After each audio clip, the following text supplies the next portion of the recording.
So let's kick off then. So just as an update from the framework, Ollie, Bradbury Stewart, Dave Yates and myself met all 6 suppliers on the current framework in Manchester a couple of weeks ago. So we did face-to-face meetings, which were really, really nice to see people. So what I'm going to share with you this morning are just common themes from all the suppliers rather than individual suppliers. They've all got the same issues going on. They're all working on similar things. So across all the TMCs, they are still recruiting. They're not fully staffed. Recruitment has been ongoing now all year and is still ongoing until January. So recruitment still does remain an issue, but with the new hybrid working model, they can look further afield geographically and recruit from different areas that they have been recruiting before. So across all 6 suppliers, they're suggesting sort of around 75–80% levels have come back pre-COVID. So we're not back up to pre-COVID levels, we're about 75–80%. Flight cancellations are a big impact, and that actually has a big impact on their staff dealing with those last minute changes and actually dealing with the airlines. So supply and demand is not yet back to 100%, which is also then impacting on costs that we're going to see over the coming months. So price increases are predicted on all services, so on flights, hotels and trains. I couldn't get a definitive what the percentage was. Each TMC were sort of suggesting levels, but there's certainly increases on all those things over the next coming months. All the TMCs have provided data which demonstrated that their service level agreements were either back up to normal or not far off with regards to engagement on the phone, turning around quotes and dealing with any online inquiries. I asked all suppliers to update their net positive account on the sustainability tool before the end of this year so that we've got that up to date for them. And they were also told on the next tender what the timescales are going to be and when things will be in place. So we'll be meeting again with the suppliers just before the tender goes out next year, so probably March, April time. Other things that have happened with regards to the framework agreement is myself and Rob Johnson met with British Airways. So some of you may have picked up in the sector that the academic fares are now no longer available to us. So BA confirmed that to be the case. BA pulled their academic fares on the 21st of September of this year, and via the TMCs are still offering what they call humanitarian fares. The costs have significantly increased and they're almost the same as spot buying on fares, but they do include some greater fare conditions like extra bags, cancellation and things like that. So through your TMC, you can get access to humanitarian fares going forward, but you'd need to check that with your TMC on the route that you're looking for. They are going to review those again towards the end of this year. So it's not really guaranteed that they will continue into 2023, but BA agreed to meet with us again in 2023 to just discuss where they're at. So that's the outcome of the BA academic fairs. There's also things going on with Ryanair in the sector where they will or will not publish fares through the TMC's platform. Some do, some don't. I have tried to get contacts with Ryanair, which I've not been able to do so far. If we can get a contact with Ryanair, we will meet with Ryanair to see if we can do something on behalf of the sector. So either through the TMCs or an independent platform. But basically, Ryanair are making it very difficult for TMCs to sell and manage fares through the online booking tools. So that's something that's known to us as well. The minutes and the presentations of the suppliers from last week will be available for you if you want them. I'll be sending them to the consortia contacts this afternoon in your regions. If you want to ask them for the presentations and the minutes, they will make those available to you. So towards the end of this year, and today is about that really, I will be looking for people to volunteer their services and their time to work on the new tender for us. So it's your tender, not mine. And it's really important that we get a good group of people working on this to make sure that we get the right things in place in the next iteration of the travel tender. So I'll be looking for volunteers to join working parties over January and February, and probably working in bite-sized chunks of what the requirements are, whether it's quality or the itinerary exercise or sustainability, and doing subgroup meetings on smaller topics in bite-sized chunks during January and February. Then I will take the lead from the outputs of those groups to formulate what needs to go in the specification of the ITT and the tender going forward. If we can get all that done in January and February, it gives me March then to write up and formulate the ITT with a publication of the next tender around mid-April, so Easter time next year, to go out to go for the new tender. So the PIN went out on the 31st of October. I've already had a couple of calls with suppliers that are not currently on the framework, but have got an interest in bidding for the next framework. And then once we have all the bids back, hopefully late May, we can then run some other tender working groups to do the evaluation process. Again, probably by lots in small groups and certain topics. If we can get everything running right and the timescales go well, we'll be looking at doing an award at the beginning of July, so that the tender will be in place for the expiry of the current tender in August 2023. I've already sought feedback on the CCS framework, which I am told was a very clear and concise bid, but the call-off procedure and the paperwork is actually putting customs off. So I am working in the background researching what's going to work well or not so well going forward. What I will do is it will be via your consortia contact. We'll put a call out for anybody that would be interested in joining the tender working group and working with us on the tender working group next year. And I will get the individual consortia to collate groups of people in the different regions so that we can pull that together. However, in the meantime, if you need any support with your current travel management company, work with them through this time, through this recovery time. But if you want me to assist in any meetings or join you in sorting out any issues that you've got with your travel management company, you can contact me or you can contact Ollie Bradbury Stewart and we can set something up to support you. So what I'm going to do now is I'm going to hand over to Clive. Clive has actually got a presentation, so he's going to share his screen. And yeah, over to you, Clive.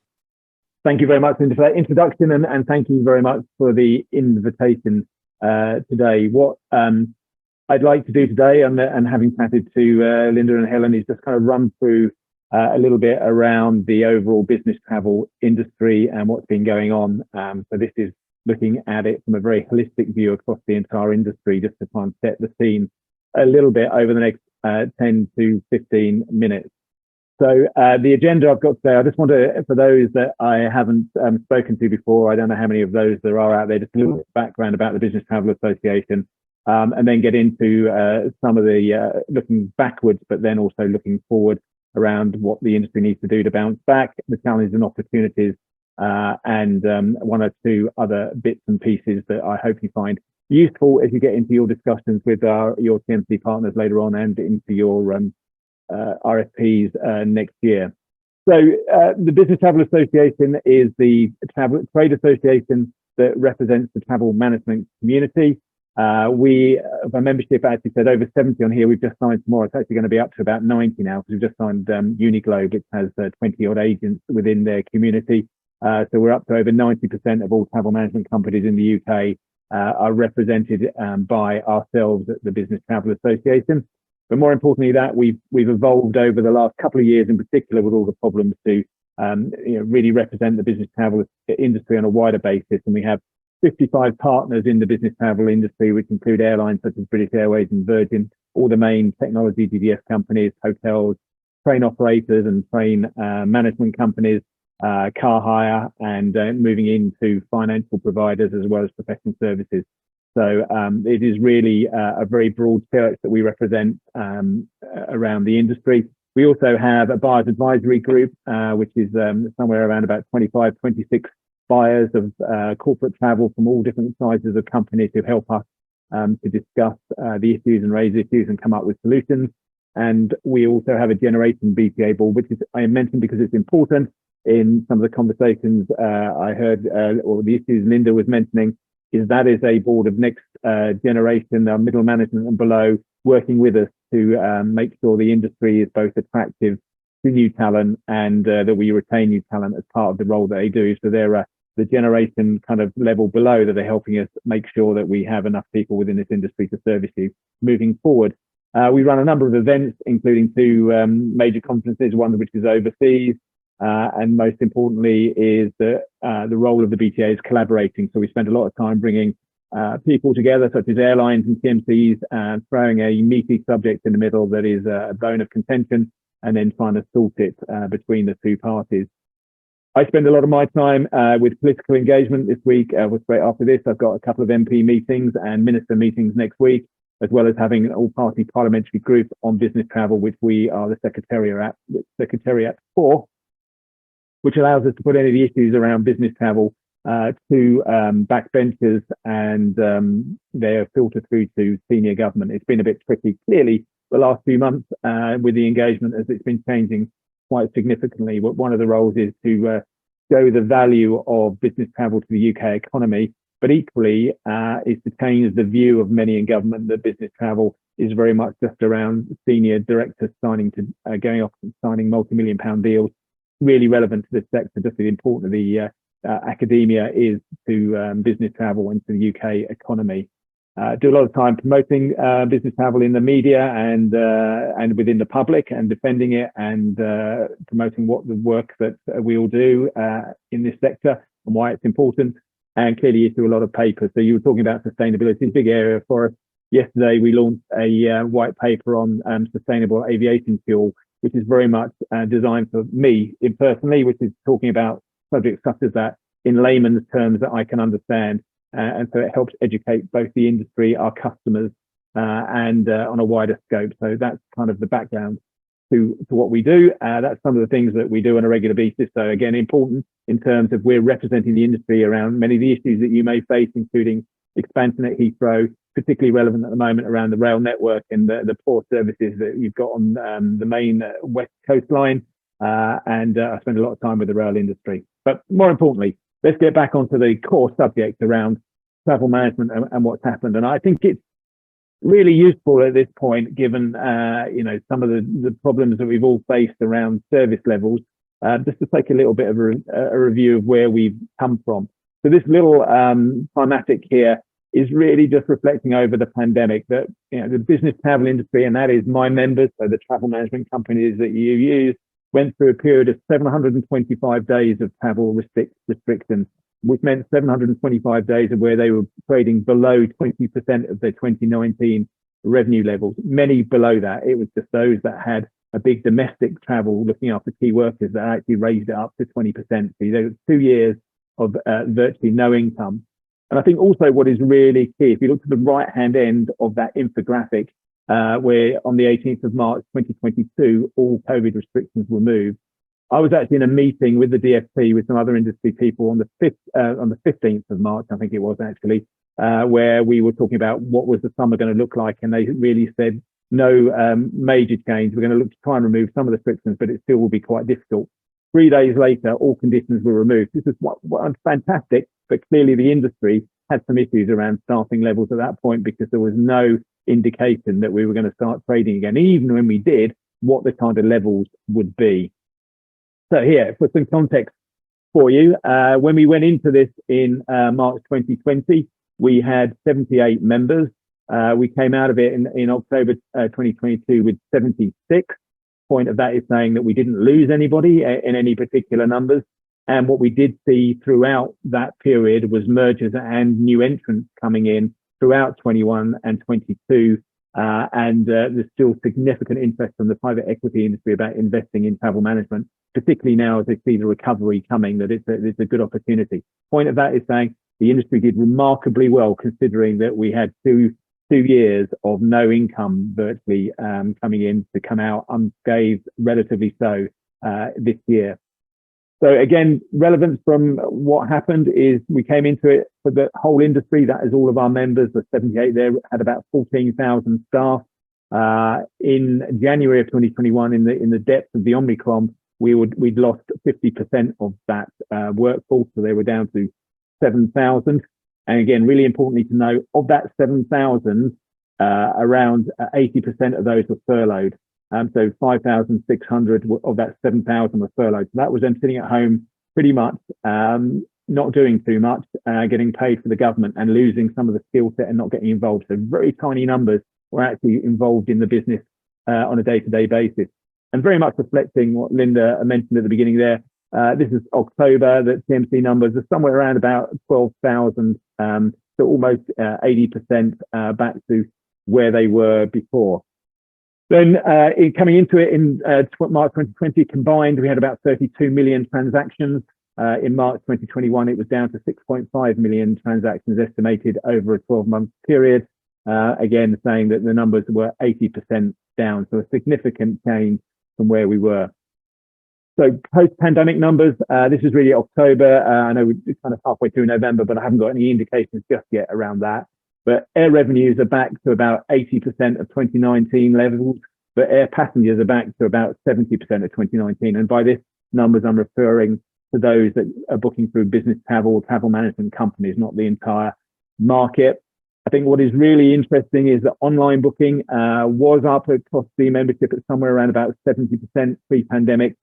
It's back at 40% and climbing, but not going back as quickly to that 70% level as some may have anticipated, because there is still a lot of complexity around travel. And this is what leads into why I think you might be experiencing some issues right across the travel management sector. So it's not nobody in particular, and this is not an excuse. It's just that, frankly, putting it out there as to what the issues are the industry faces. So in 2022, we're seeing 1 in 4 bookings are being changed or cancelled, and that's multiple times. Pre-pandemic, it was about 1 in 11 that were being booked, then changed or cancelled. So a significant change in the amount of volume of servicing a booking. And the average number of calls or emails pre-booking is now 6. It was 2 before the pandemic. So 3 times more conversations, whether that's on email or by phone or by WhatsApp or whichever way that you do it, for making a booking ahead of the time. So remember that we've got around about 80% of the staff before. Revenue levels are up, but the actual amount of touches and transactions has significantly increased and increases. And I just wanted to make this is a point, it goes back to May, but it's relevant because at May, we were at the peak of the cancellations at Heathrow due to the cap. And we did a survey across all of our members. And in that month alone, they spent collectively 5,500 man hours on just amendments and cancellations. That's not new bookings. That's not any follow-up, not any other work they do for you. That was simply on managing the changes that were being created by the cancellations and changes at the airports around the UK and globally. And on top of that, we're handling 40% more downstream travel changes. So people, when they might be in the US, for example, having to change or do stuff coming back, has gone up significantly as well. So we don't kind of just end when the passenger leaves their home. It is also at the other end where there is disruption. Add on top of that, our wonderful domestic rail network at the present time. Business travel hasn't headed back to the tracks in the same way as leisure, or the same way business travel has actually headed back to aviation. The rail domestically is only at 40% of pre-pandemic levels. So you can see from the difference between air and the top number there to the bottom is really difficult. Some of that has been really driven by the significant rail travel disruptions that we're going through all day, which our members are handling on behalf of their customers, on top of the air disruption we had earlier in the year. So there was an awful lot of servicing needed to be done by a much lesser number of people than we had before. This is context for you. I think, again, important around the bouncebackability of the industry. That is the UK outbound business trips, as it said at the top of the slide, going back to 2002. There was a major flip in business travel in the financial crisis around 2008 to 2010. You can see the decrease there. You look to the right-hand side and you can see the difference between what was seen then as a really deep crisis for business travel in 2008, 2009, compared to what it has been in 2020 and 21. And yet we're already back. If I was to put a 2022 number on there, we'd be back up at 2019 levels. So the speed of recovery has been incredible, but that puts strains on the system because you didn't have the reduced impact that was around in the financial crisis and the gentler return back. It was off and on, quite literally that way. So when we look at the industry, there were certain areas that never stopped traveling. So these are just examples. So marine, oil and gas, and other kind of key workers were traveling all the way through. Then we saw journalists and the kind of news and media really getting back in because global events have to be moved.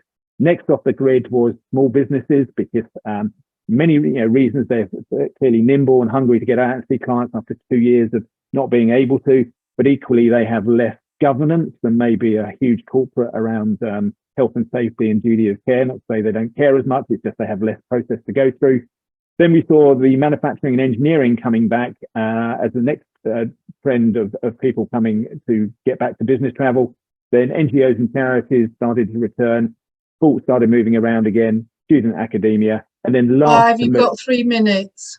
Okay, all right. And then large corporates. Now I'll get moving around. I just wanted to bring in, we've just done a temperature survey of our TMC partners. You can see staff recruitment and retention is the biggest issue that our members see for 2023 around the geopolitical instability and cost of living crisis. The challenges and opportunities on the left-hand side, the challenges, clearly resource, getting new people in, retention, and getting a more diverse workforce. Cost of living crisis continues to be a concern for us. We talked about increases in cost. It's important to know the industry is facing finance and bonding restrictions because it's seen as a risky industry travel because of the restrictions. Well, the ice you can read of yourself, supplier inventory still remains not back up to where it was, and sustainability and Brexit, the concerns around Brexit now really only beginning to kick in as people traveling again. But that throws in some really great opportunities as well around this, around redefining the relationships and the partnerships that you've got with your TMC and revisiting how that works moving forward. I just wanted to talk about airport disruption because caps were a big issue around it. There are still below the wing issues in terms of recruitment, which is your baggage handling and the rest of it. And you can see why there has been a bigger issue for business travel than anybody else is that business travelers book within 14 days with reduced inventory. That means the price is pushed up because the seats have been sold earlier, and that will be see where it is. Short-term higher cost up to about 30% more for aviation than it was before. I expect that to come down, but it will remain significant. And it was good to see Heathrow have not put caps in for Christmas, but we shouldn't write it off again for next year. But our members are working alongside airports and other operators to manage your way through this as frictionless as possible.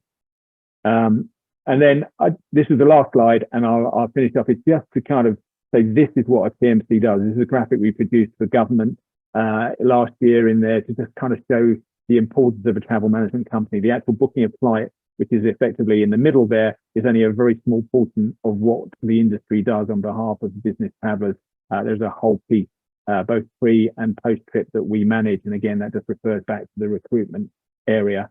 And if you want white papers, particularly on sustainability, they're all available for you on the website following that address. And hopefully I've just squeezed in under the wire of 3 minutes, Linda. If we can move on now to our next speaker, which is Kate, who works for Diversity Study Trips.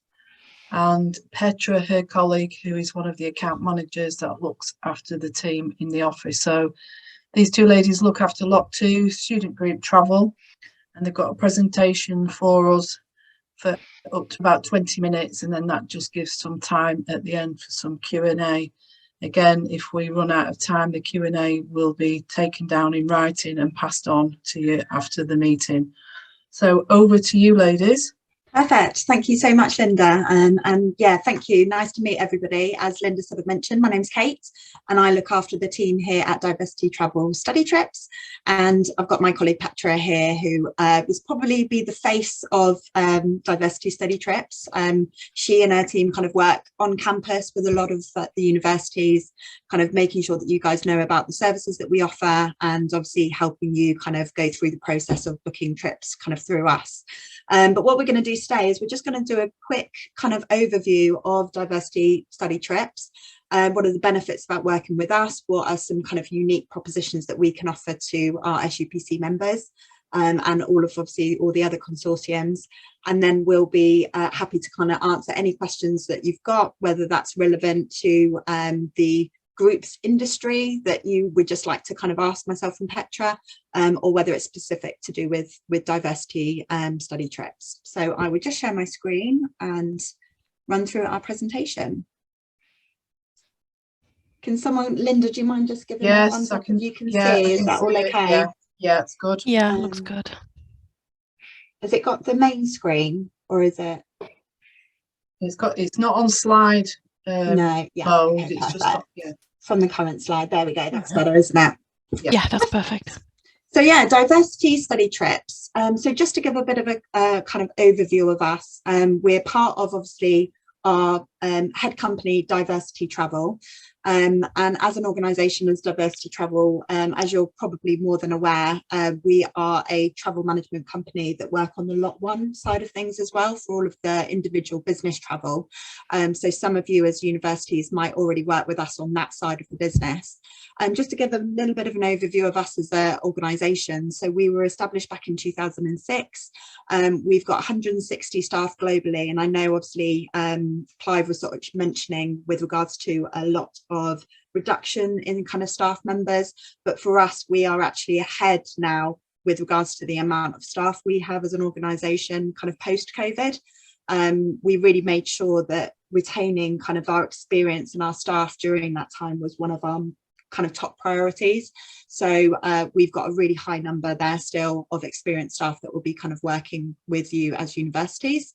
We're a specialist travel management company, so we service kind of three main sectors: the academic sector, charity and not-for-profit sector. So those are the areas that we really specialise in as an organisation. We've got office locations. Our head office is based in Manchester, and that's where the majority actually of our team from the study trips group is actually based. We've also got an office down in London, and also over in Washington DC as well, over in the US. Operating hours are standard. You know, we're here and available to yourselves Monday to Friday, 8:45 till 5:30. But we do have our out of hours support as well, 24/7. So they're there to kind of obviously help supply, help support all of our clients if there's anything that you need out of hours. Just a bit of an overview on the type of customers that we work with. As I sort of mentioned, three main kind of areas. We've got kind of charity and humanitarian clients. So we work with a lot of quite large organisations and kind of smaller charities across the sector. University wise, we've got a really good network of clients that we work with, and just a few just to kind of highlight here. University of Edinburgh is a really large one for us that work with us very closely on both lots, so the business individual travel side of things, and really closely with us on the group side of things as well. And we work very closely with a lot of colleges and schools and things as well.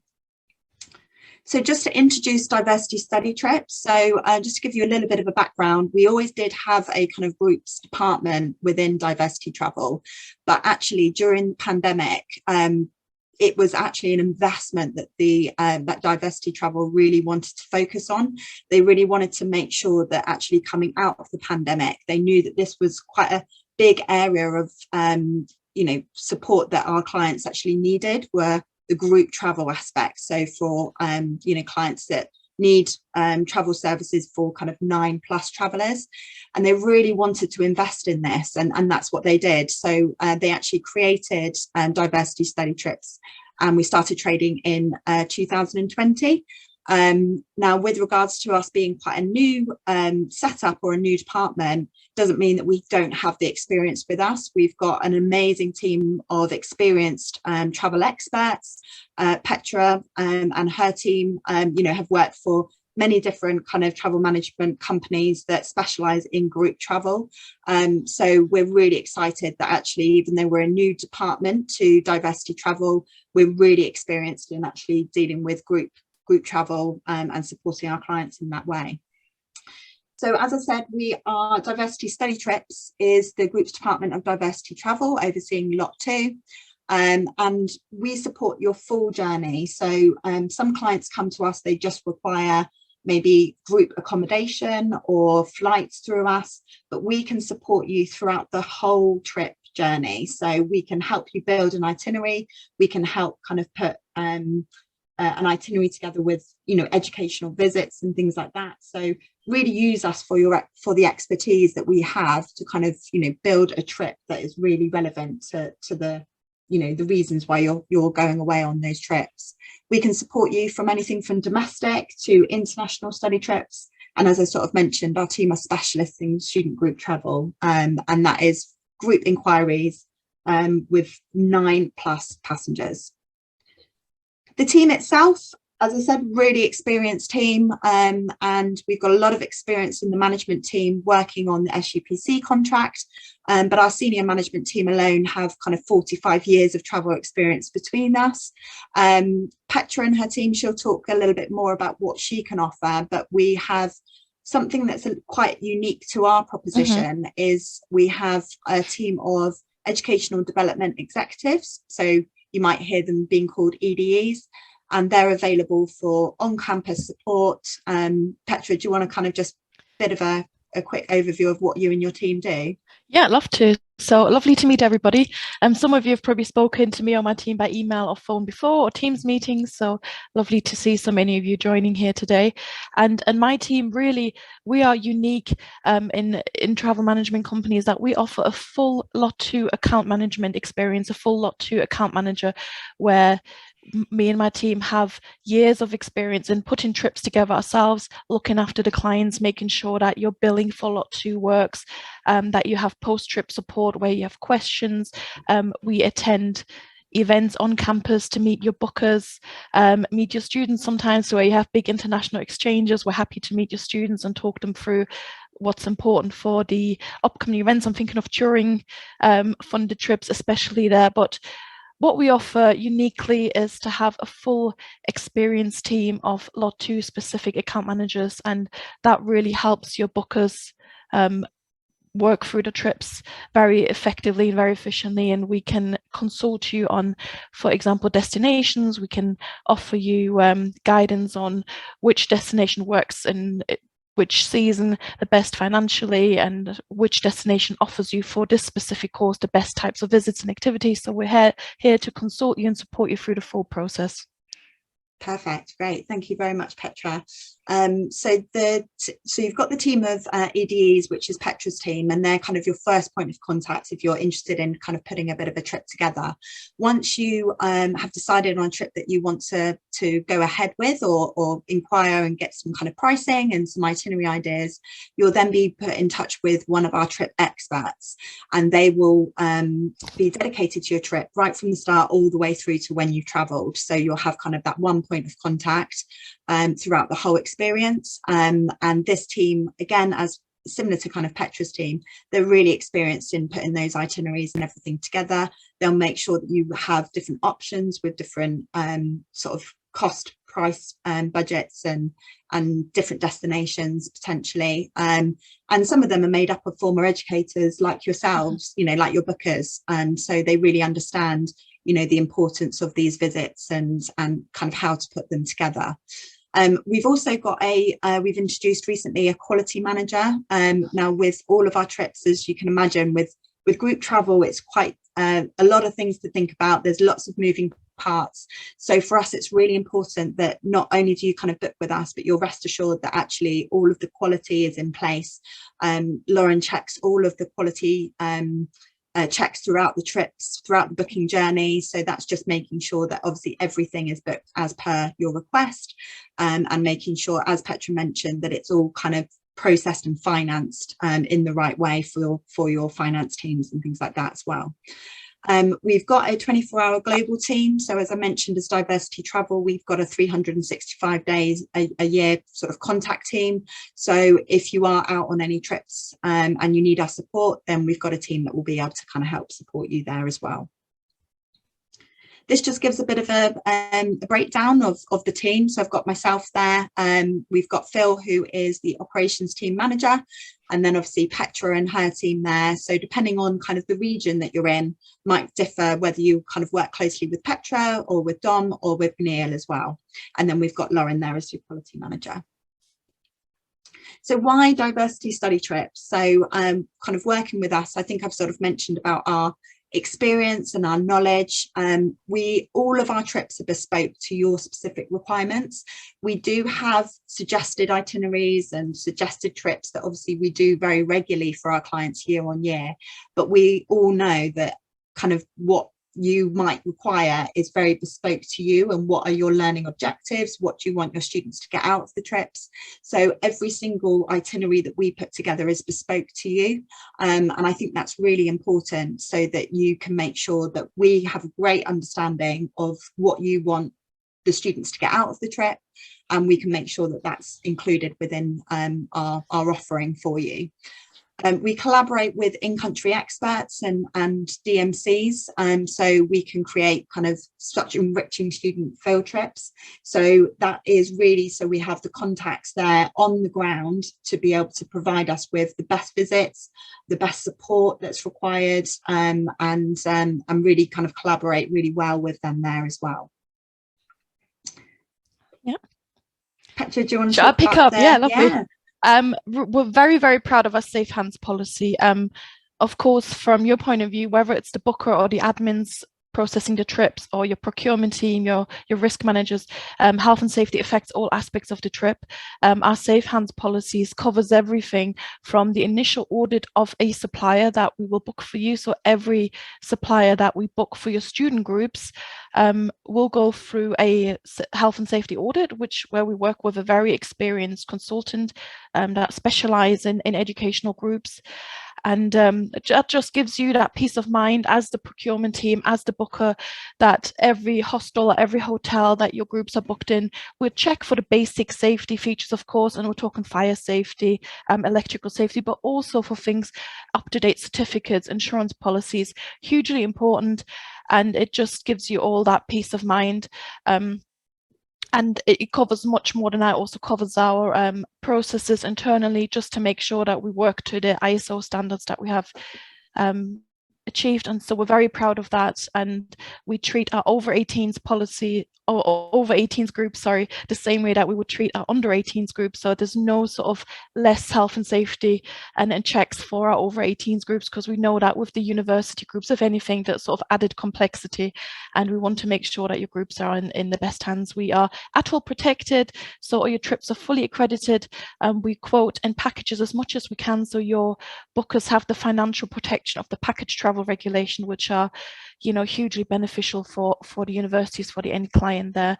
And that is not just, obviously that's been important recently for COVID especially, but let's look beyond that as well. Those of us who've been around for long enough will remember the disruption of the ash cloud, and for example things like that, things like security issues in certain destinations. So your package travel regulations really protect you very well there, and we'll try and support you wherever we can to make sure your trips can be booked as packages.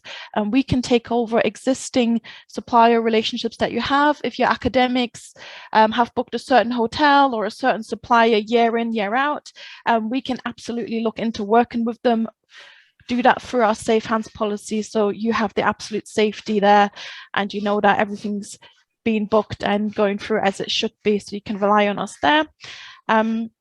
We have our online trip management tool as well, which has been hugely popular, especially with our university bookers. It means you will have a web link for your initial quote, and as you process through the stages from quote to booking to pre-trip, it sort of opens up more windows and more layers and all your pre-departure tasks. You have everything there on the one app or the one website, whether it is your information for your coach transfers or your boarding passes or your tickets for the flight. It's all there. You can't lose anything anymore. No more huge wads of paper that you have to take to the airport, all online for you. So that's really convenient. With regards to group travel pricing, because we have so many exclusive university clients, so many NGOs and charities that we work with, we use our buying power to achieve the best contracts with the suppliers and with the airlines to pass that on to you. We will also, as group travel, the pricing is so dynamic. Each quote that we produce for you is tailor-made. We will also make sure that we give you all the suggestions, all the options possible for your trip, just to make sure you get the best possible price there. And especially, we know a lot of the trips the students contribute, and it is all down to what the bottom line is. So we'll try and work with you as much as possible to achieve that best price for you. Okay, what does a typical study trip look like? Now, Kate's already alluded to some of this. Sometimes you come to us for just a coach hire, just rail tickets and entrance to Victoria and Albert or anything like that. And sometimes we're talking big international trips, which may include a trek up to Kilimanjaro, or we have recently booked a couple of fashion groups to book to Berlin, where we can book you a workshop with a local fashion brand, book you a tour from a local fashion expert on the circular economy there. We do a lot of geography and geology trips where you're staying in field study centres and you're the group are doing experiments. We can help you with all of that. It's not just your flights, your coach, your hotel or your hostel. We can also arrange meals for you. We can arrange your local bus transfers, you know, your Berlin welcome card, your tickets to shows, your entry into visitor attractions. So let us take care of everything for you, the full package. We will take all that work off you, save your admin teams to do all that themselves, and we can put that together as a package to make sure you have the package travel protection. We'll just show you an example quote if we have the time. We've got 2 minutes, ladies. 2 minutes, we'll be quick. Good. We'll show the example quote quickly. And is that coming up, Petra? Or it's is it not still yet, showing? no. It's still showing the presentation, and I'm sure we can include the link in the email that we send out with this. Oh, here we go. Here it is. It's coming up now. Yeah. So it's very easy to see. It's very visual. You've got at the top all your key information. We will include the numbers of travelers. If you have asked us for free spaces, we'll make sure to point that out so you know exactly what you're getting. And if we scroll down, for example, where we have your flights, we know that it's important for you to know how do you check in, what kind of luggage do you have included, especially for the budget airlines. So we will include that information, and where we will include hostels or hotels, the rooming configuration, especially for university groups, super important. So we will include that where we can, what we have booked for you.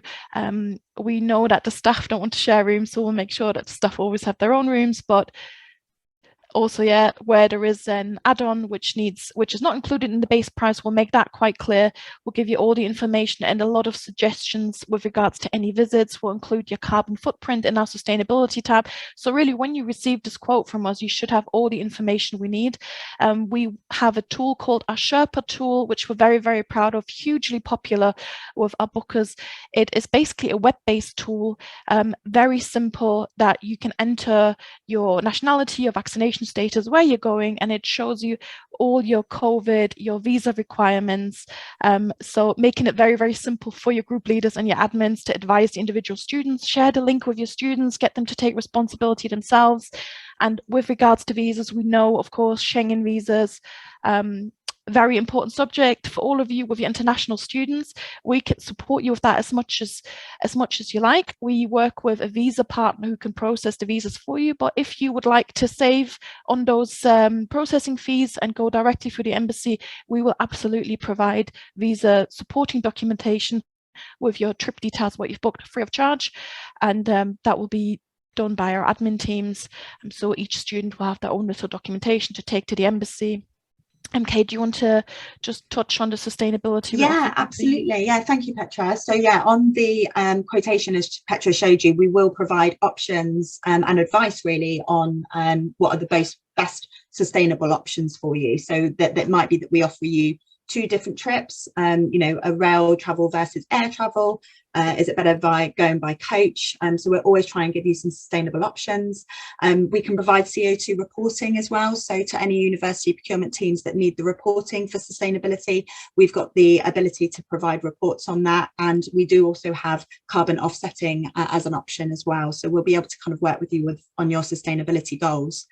We do have trip leader resources, so you can kind of head over or advise group leaders to head over to our website. We've got some great itinerary examples by, you know, filtered down either by subject area or by destination as well. So definitely a lot for them to have a look at. Kate, I'm going to stop you there because we've got a couple and of that's questions. it. That was it, right. Linda. I do apologise, but yeah. Super, great. So I've got a couple of questions that have come in, and we'll do answer. That's great to see.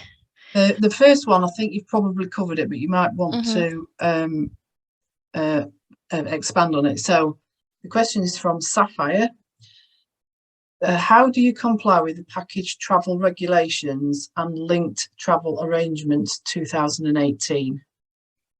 We do absolutely comply with that, and we often actually still get inquiries from universities where they say, oh, we're taking care of the hotel ourselves, but can you do the flights for us? And we do advise straight away, please let us quote you for the full package, because then you do have the package travel advantages, and there's huge benefits to them. So wherever you can, please try and book your trip as a package, or if anything happens security wise in destinations, another, you know, God forbid, another sort of COVID issue or something, a natural disaster like the ash cloud, book wherever you can. You are protected. You can then amend your trip or get a refund on your trip. It makes your life much, much easier. And a package basically means we have to include 2 elements in your trip, one of them being transport, the other one being something like accommodation or a tour. They have to be of similar value or importance, and we will absolutely guide you through that when you inquire with us. Super. The next question is from Anonymous. So what is your current minimum quote lead time and your average turnaround time for inquiries? Kate, do you want to, or shall I? Yeah, I can take that, absolutely. Yeah. We've got kind of 2 SLAs that we have in place. We have a contact SLA. So initially when you send the inquiry through to us, it will be Petra and her team who will pick up that inquiry. And we have an SLA in place where within 24 hours, and normally it's within 2 hours, I think, Petra, isn't it, is our guideline, that we'll come back to you and talk you through your inquiry.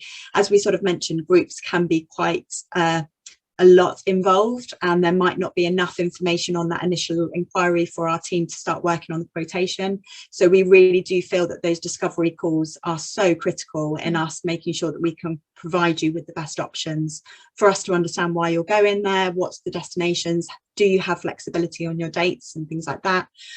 So that's normally the first sort of SLA that we adhere to.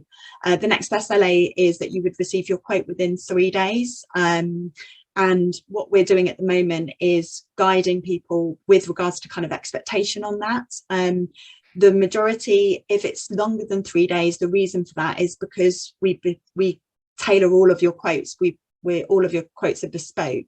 We go out to suppliers to get actual costings and availability to make sure that the trip obviously can go ahead.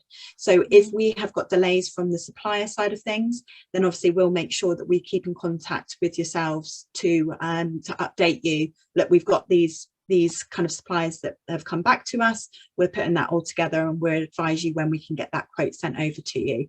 But for us, our top priority is that communication. And you will know who you will have dedicated to your trip from the point of inquiry through Petra and her team, and we'll make sure that you guys are communicated all the way through until you get your quote.